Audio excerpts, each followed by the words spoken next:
하나님의 말씀은 이사야서 6장 1절에서 13절까지 말씀입니다.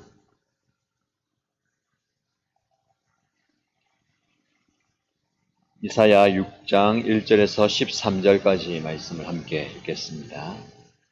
우시야 왕이 죽던 해에 나는 높이 들린 보좌에 앉아 계시는 주님을 배웠는데 그의 옷자락이 성전에 가득 차 있었다. 그분 위로는 스랍들이 서 있었는데 스랍들은 저마다 날개를 6 가지고 있었다. 둘로는 얼굴을 가리고 둘로는 발을 가리고 나머지 둘로는 날고 있었다. 그리고 그들은 큰 소리로 노래를 부르며 화답하였다.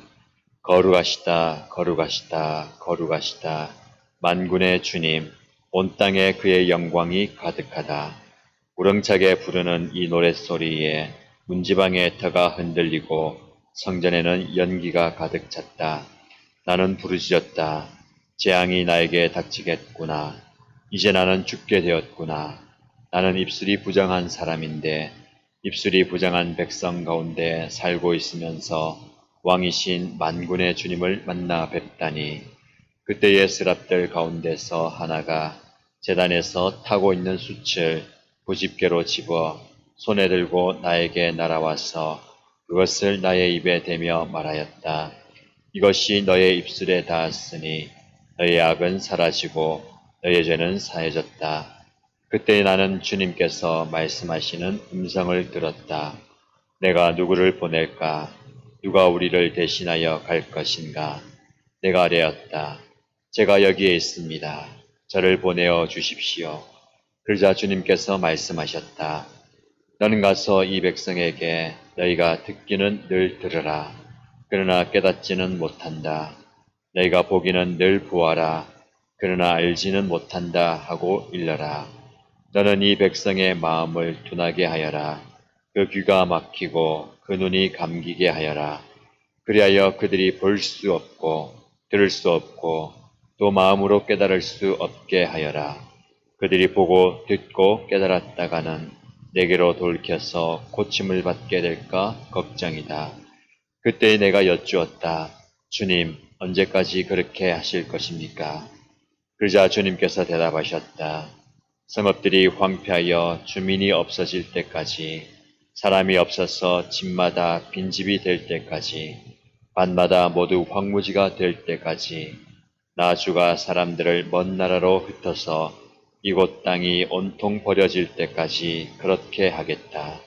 주민의 10분의 1이 아직 그곳에 남는다 해도 그들도 다 불에 타 죽을 것이다.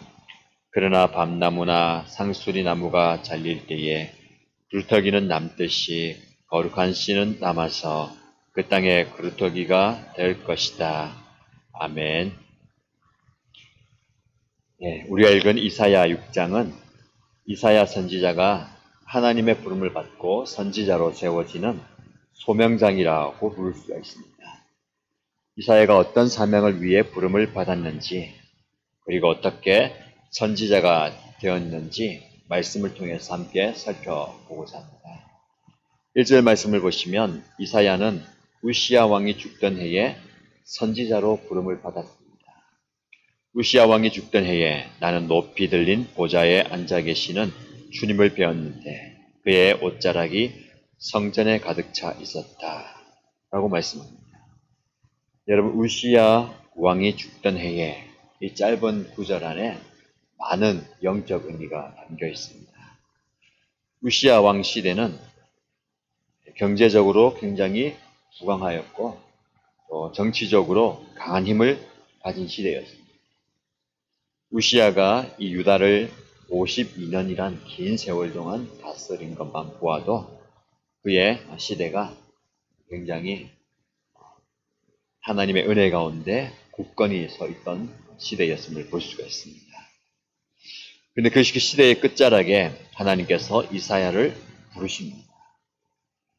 거기에는 이런 의미가 있습니다. 겉으로는 부강했지만 속으로는 골마가고 있던 유다의 영적 상태에 대한 하나님의 진단과 영적 처방이 있음을 알려주고 있습니다. 우리는 외적으로 보이는 경제, 정치, 문화가 가진 힘뿐만이 아니라 이 시대가 하나님 보시기에 어떤 시대인지 분별하는 영적인 안목이 필요합니다. 겉으로 볼 때에 모든 것이 다 잘 되고 잘 흘러가는 것이 중요한 게 아닙니다. 하나님 보시기에 잘 사는 것, 이것이 정말 중요합니다. 외모가 잘나 보이고 그리고 겉으로 보기에 아주 멋져 보인다 하더라도 우리의 몸 안에 이런저런 질병이 있으면 건강한 사람이 아닙니다.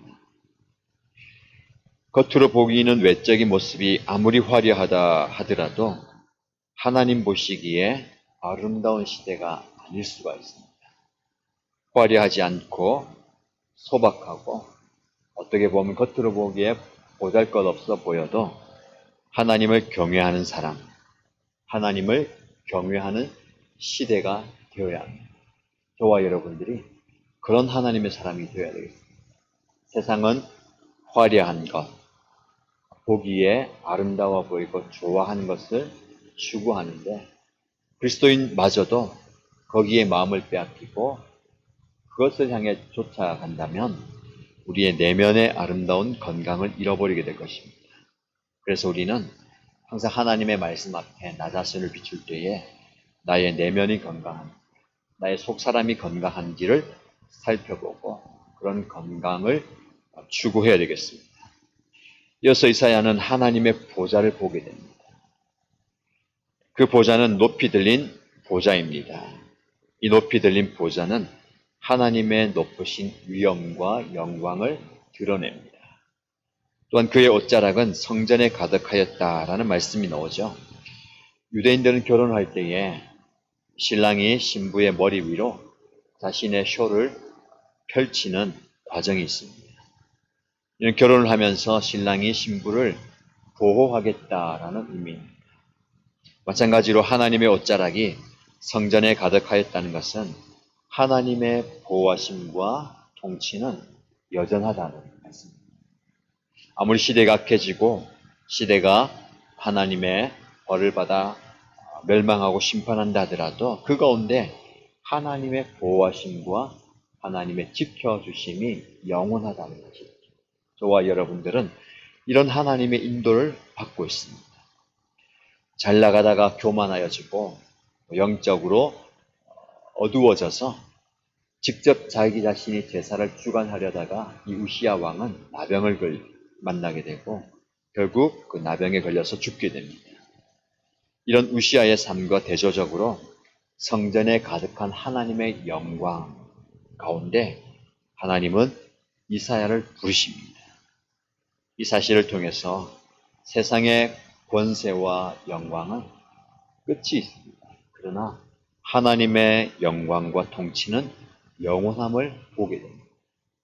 우리가 이 땅을 살아가지만 이 땅에 영원한 것이 없음을 직접 우리는 보고 있습니다. 아무리 인간들이 노력하고 아름답게 세워놓았던 모든 것들은 결국 한 줌의 재로 사라지게 될 것입니다. 그러나 하나님의 영광과 통치는 영원함을 기억하시기 바랍니다. 계속해서 2절과 4절 말씀 보시면 그분 위로는 스랍들이 서 있었는데 스랍들은 저마다 날개를 6 가지고 있었다. 둘로는 얼굴을 가리고 둘로는 발을 가리고 나머지 둘로는 날고 있었다. 그리고 그들은 큰 소리로 노래를 부르며 화답하였다. 거룩하다, 거룩하시다, 거룩하시다. 만군의 주님, 온 땅에 그의 영광이 가득하다. 우렁차게 부르는 이 노랫소리에 문지방의 터가 흔들리고 성전에는 연기가 가득 찼다. 여기 나오는 스랍은 하나님을 찬양하는 천사의 한 종류라고 볼 수 있습니다. 그런데 특이하게도 이 스랍은 날개를 6 가지고 있습니다. 세상에 날개가 있는데 한 쌍의 날개는 자신의 얼굴을 가립니다. 그리고 또 한 쌍의 날개는 자신의 발을 가리고 나머지 한 쌍으로 날고 있습니다. 그리고 3번이나 하나님 앞에서 거룩하시다, 거룩하시다, 거룩하시다 라고 외칩니다. 그로 인해서 성전 문지방의 터가 요동하고 연기가 가득하게 되었다라고 말씀합니다. 왜 스랍이 날개로 자신의 얼굴과 발을 가릴까요? 여러분, 옛날에 임금님도 용안이라고 해서 신하들이 감히 얼굴을 쳐다보지 못했습니다.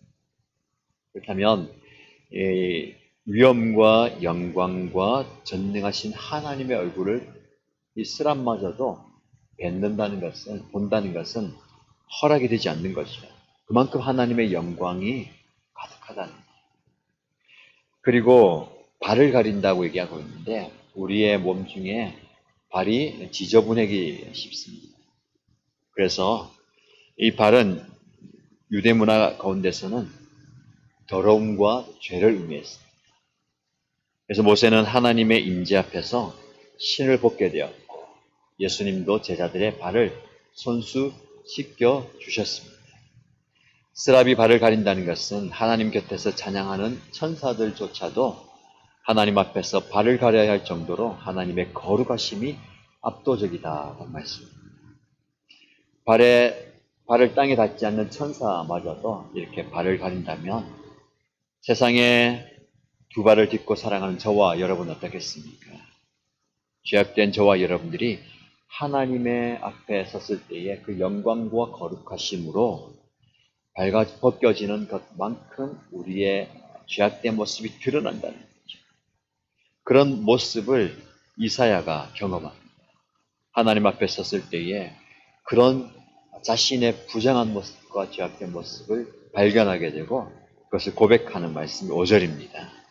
나는 부르짖었다. 재앙이 나에게 닥치겠구나. 이제 나는 죽게 되었구나. 나는 입술이 부정한 사람인데 입술이 부정한 백성 가운데 살고 있으면서 왕이신 만군의 주님을 만나 뵙다니. 죄가 가득한 죄인인 인간은 결코 하나님 앞에 서기 전에 자신의 참모습을 볼 수가 없습니다. 우리는 하나님 앞에 나갈 때에 우리의 죄악된 모습 그리고 썩어 버린 모습을 발견하게 됩니다. 그리고 하나님 앞에 그렇게 고백할 수 있는 거죠. 하나님, 저는 죄인입니다. 정말 저는 죄인입니다. 사도 바울이 예수님을 만난 뒤에 자신의 본 모습을 깨닫고 스스로 죄인 중에 괴수죄인이라고 고백합니다. 베드로는 예수님 앞에서 자신은 죄인이기에 떠나달라고 부탁합니다. 어둠에 있던 자기 자신의 모습을 빛 대신 예수님을 만남으로 진정 깨닫게 된 거죠. 이사야도 마찬가지입니다. 하나님의 거룩하신 위엄과 영광의 빛 가운데 자신의 더러움을 발견합니다. 이 더러움은 자신의 입술을 통해서 표현됩니다. 그래서 내 입이 더럽게 되었다. 나는 이제 주님 앞에서 망하게 되었고 죽게 되었구나 라고 고백합니다. 그런데 하나님께서는 그런 더러운 존재, 그리고 망하게 되는 존재를 가만히 두지 아니하시고 하나님은 그를 깨끗하게 만드십니다. 6절, 7절 말씀에 보시면 그때의 스랍들 가운데서 하나가 제단에서 타고 있는 숯을 부집개로 집어 손에 들고 나에게 날아와서 그것을 나의 입에 대고 말하였다. 이것이 너의 입술에 닿았으니 너의 악은 사라지고 너의 죄는 사해졌다. 원래대로라면 이사야는 죽어야 했습니다. 하나님께서는 그런 이사야에게 은혜를 베푸시고 하나님께서 그를 받아주셨습니다. 스랍이 타고 있는 숯을 가지고 와서 그의 입술에 댐으로 부정했던 이 입술이 정하여졌습니다. 깨끗해졌다는 것이죠.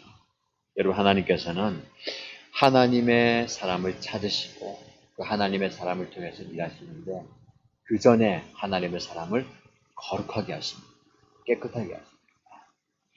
여러분, 하나님은 능력 있는 자를 찾은 게 아니고 많이 가진 자를 찾는 게 아니라 깨끗한 자를 찾으십니다.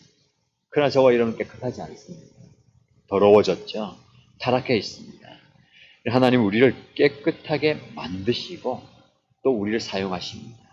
그래서 예수님께서는 금과 은그릇들 그리고 그릇이 많이 있는데 주인이 어떤 그릇을 쓰냐면 보기에 화려하고 보기에 좋아 보이는 금그릇, 은그릇을 쓰는 게 아니라 깨끗한 그릇을 꺼내어서 사용하신다라고 말씀합니다.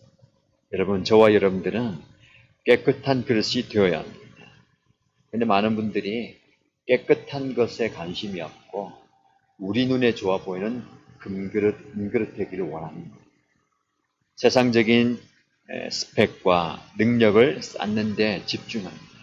그러나 주님은 그것이 중요한 게 아니라 내가 너의 정결함을 보고 깨끗함을 보겠다라고 말씀합니다. 그래서 우리는 항상 하나님 앞에 우리의 능력을 구하고 또 가진 것을 구하기보다 하나님 앞에 우리 묵과 깨끗하게 설 수 있도록 정결함을 구해야 되겠습니다. 이어서 하나님께서는 깨끗하여진 이사야 앞에서 하나님의 일꾼이 될 사람을 찾고 계십니다. 그리고 이사야는 그 부르심 앞에 순종하고 자신을 내어드립니다. 8절 말씀입니다. 그때 나는 주님께서 말씀하시는 음성을 들었다. 내가 누구를 보낼까? 누가 우리를 대신하여 갈 것인가? 내가 아뢰었다. 제가 여기에 있습니다. 저를 보내어 주십시오. 여러분, 하나님은 하나님을 대신하여 일할 사람을 찾으십니다. 아니, 더 나아가서 하나님과 함께 일할 사람을 찾으십니다. 하나님께서 내가 누구를 보낼까? 누가 나를 대신하여 갈까? 라고 말씀하실 때에 이사야는 하나님 앞에 주님, 제가 여기 있습니다. 저를 보내십시오. 라고 자신을 내어드립니다. 여러분, 하나님께서 이사야에게 하늘의 영광을 보여주시고 성전에 가득한 영광을 보여주시고 그를 죄를 깨끗게 하셨습니다. 영광 가운데 가는 것은 특별한 은혜이고 경험입니다. 그리고 하나님께서 하나님의 사명을 위해서 누군가를 부를 때에 이사야가 반응합니다. 이게 중요합니다. 우리는 그 이사야의 반응과 같이 하나님 앞에 반응해야 됩니다. 하나님께서 지금도 이 세상을 향해서 세상을 변화시키고 세상 가운데 하나님의 영광을 드러내기 위해서 내가 누구를 보낼까? 누가 나를 대신하여 갈까 할 때에 우리는 이렇게 대답할 수 있겠습니다. 주님, 제가 여기 있습니다. 주님, 저를 보내십시오. 근데 이 대답 앞에 우리가 망설입니다. 왜냐하면 우리는 세상에 나가기보다는 우리의 삶의 현장에 나가서 고난받고 어려움 당하기보다는 하나님의 영광의 자리에서 그 영광을 누리는 것을 좋아하기 때문입니다. 성전 안에서 하나님의 영광 가운데 은혜가 가득하고 은총이 가득하고 내가 치유받는 경험, 내가 은혜가 누리는 그 경험 가운데 거하는 것으로 머물려고 하고 있어요. 그러나 주님은 거기에 머물지 않고 하나님의 영광을 경험했다면, 하나님의 은혜를 경험했다면 세상으로 나아가라. 그 세상이 저와 여러분이 섬가야 할 삶의 자리이고 가정입니다. 때로는 괴로움이 가득하고 때로는 매일매일 견뎌야 하는 그 고통의 자리일 수 있습니다. 그러나 하나님께서는 그 자리에 저와 여러분들을 보내십니다. 왜냐하면 여전히 하나님께서는 이사를 만나서 그 영광을 보여주시지만 너가 처해 있는 그 유다 상황은 내가 아무것도 남기지 않고 모든 것이 황폐해질 만큼 고난 가운데, 아픔 가운데, 심판 가운데 두겠다라고 말씀하십니다. 그래서 주님께서 물어보죠. 주님, 언제까지 이렇게 이 아픔 가운데 둘 겁니까? 언제까지 이렇게 괴로운 가운데 이 우리 시대 상황을 둘 것입니까? 라고 물어봅니다. 그럴 때에 11절, 12절 말씀에 주님께서 말씀하십니다. 주님, 언제까지 그렇게 하실 것입니까? 그래야 주님께서 대답하셨다. 성읍들이 황폐하여 주민이 없어질 때까지, 사람이 없어서 집마다 빈집이 될 때까지, 밤마다 모두 황무지가 될 때까지, 나주가 사람들을 먼 나라로 흩어서 이곳 땅에 온통 버려질 때까지 그렇게 하겠다. 심판이 대상이 되어서 심판의 때를 기다리는 유다 시대입니다. 그러나 오늘 본문은 아직 한 절이 남아 있습니다. 13절이죠. 주민의 10분의 1이 아직 그곳에 남는다 해도 그들도 다 불에 타 죽을 것이다. 그러나 밤나무나 상수리 나무가 잘릴 때에 그루터기는 남듯이 거룩한 씨는 남아서 그 땅에서 그루터기가 될 것이다. 하나님의 심판이 맹렬하게 모든 것을 불사른다 하더라도 나무를 잘라버린다 하더라도 그루터기가 남아있는 것처럼 내가 이 땅에 남겨두겠다. 하나님의 은혜입니다. 모든 것이 사라지고 모든 희망이 없어진 것 같지만 하나님은 우리의 삶의 현장에 그루터기를 남겨주셔서 그곳에서 새로운 싹이 나게 하는, 이게 바로 저와 여러분의 삶의 자리가 황폐해지고 비참해져도 하나님은 그곳에 다시 살아날 수 있는 희망을 주셨습니다. 오늘 우리 이 시대를 바라보면서 이런 은혜가 가득하기를 기도하십시다. 주님, 언제까지 이 땅이 이렇게 황폐해졌습니까? 괴롭습니까? 그러나 하나님은 우리가 은혜를 깨닫고 하나님의 시선으로 보면 남겨져 있는 그 그루터기가 보이게 될 것입니다. 그게 바로 저와 여러분입니다. 저와 여러분들이 여러분의 삶의 자리와 이 땅에서 이런 그루터기로 남으셔서 하나님의 살아계심을 증거하고 하나님의 역사심을 드러내는 존재로 살아가시기를 주님의 이름으로 축복합니다. 기도하겠습니다. 살아계신 하나님 아버지, 입술이 부정한 이사야처럼 이 자리에서, 그리고 우리 삶의 자리에서 기도하는 우리 모두도 우리의 마음과 입술에도 죄악이 가득한 존재임을 고백합니다.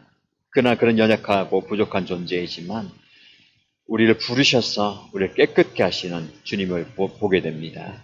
제단 숯불 입술에 대어 거룩하게 이사야를 세우셨듯이 불같은 주의 성령을 우리에게 충만하게 하시사 우리를 주의 보혈로 깨끗하게 하여 주옵소서.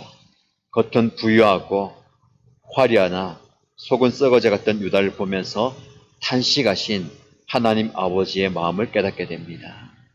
이 땅의 시대도 마찬가지입니다. 화려하고 잘 사는 시대 가운데 영적으로 타락해져 가고 영적으로 부패해져 가는 모습을 보면서 회개하오니 주여 이 땅을 회복시켜 주시고 우리를 깨끗게 하여 주옵소서. 그리고 우리 주님께서 주님의 사명을 위해서 누구를 보낼까? 누가 대신하여 나를 대신하여 갈까 할 때에 주님, 제가 여기 있습니다. 나를 보내소서 화답했던 이사야처럼 우리 또한 주님의 부름 앞에 우리 자신을 내어드리는 우리가 되게 하여 주옵소서. 우리를 통해서 황폐해진 그리고 하나님의 심판 가운데 있는 이 땅을 회복시켜 주시고 나를 통하여서 우리의 가정이, 우리 공동체가, 이 땅이 하나님의 은혜가 가득한 모습이 회복되게 하여 주옵소서. 하나님의 말씀에 힘입어서 오늘 살게 하시고 하나님께 간구하며 주님의 은혜를 구하는 저희들 되게 하여 주시고 하나님의 은혜를 경험하는 우리 모두가 되게 하여 주옵소서.